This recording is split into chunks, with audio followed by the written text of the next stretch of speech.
كيف تسوي لحم ورز المندي في فرن البيت بطريقة سهلة وناجحة من أول تجربة؟ كمون، فلفل أسود، فلفل أبيض، كزبرة حب، ثوم مجفف، بصل مجفف، فلفل حار، بهارات الكاري، ونطحنهم مع بعض. بسم الله. وهذه بهاراتنا جاهزة. ما شاء الله تبارك الله. أحلى حاجة إذا تشوي تذوقوا طعم دجاج أو كبسة أو أي نوعية طبخة، اطحنوا البهارات بنفس الوقت بتشوفوا الفرق.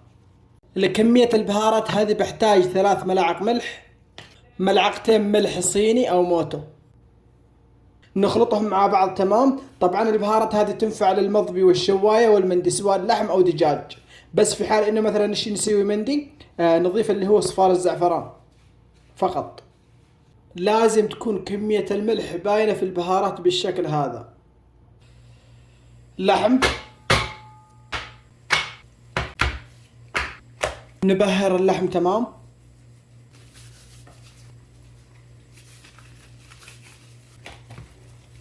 ملون طعام أو صفار الزعفران،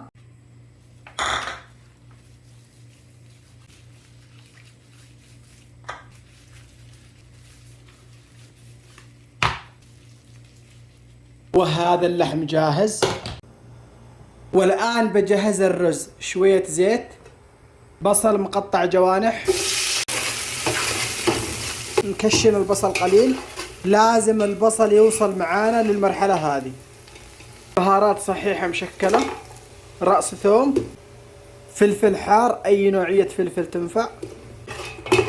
أنزل الرز في البداية علشان أوريكم قياسات الماء. طبعا الرز مزة، غسلته فقط بدون نقع. أغطي الرز بالماء. طبعا كيف ما كانت الكمية يكون ارتفاع الماء فوق الرز ب2 سم تقريبا. طبعا الماء دافي. ملح حسب الرغبة. في المرحلة هذه نذوق الملح إذا زايد أو ناقص. أغطي الرز بقطعتين قصدير وأقفله. تمام. أسوي له فتحات بالشكل هذا وأحط اللحم.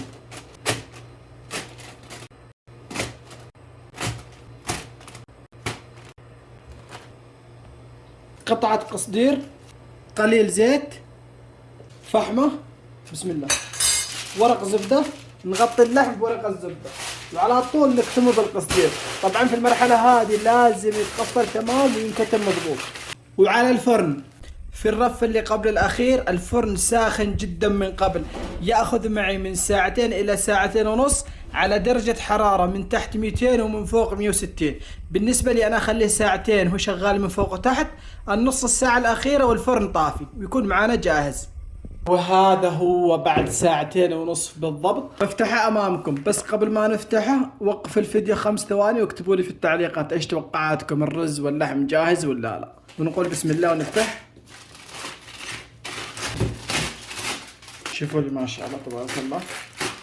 بسم الله ما شاء الله تبارك الله. يا سلام. شوف شوفوا لي التحميرة كيف. بالنسبة للاستواء شوفوا مبين أمامكم.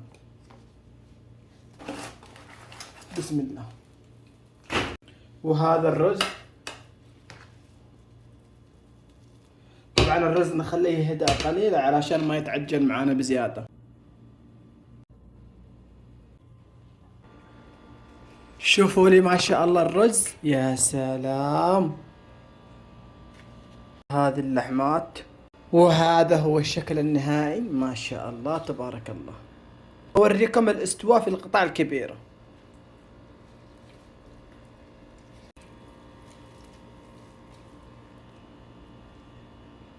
أما طعم ونكهة الرز مع اللحم يا جماعة الخير إدمان. جربوا الوصفة وعليكم بالعافية، ولا تنسوا الاشتراك في القناة ومشاركة الفيديو، وألقاكم في وصفة جديدة وفي أمان الله.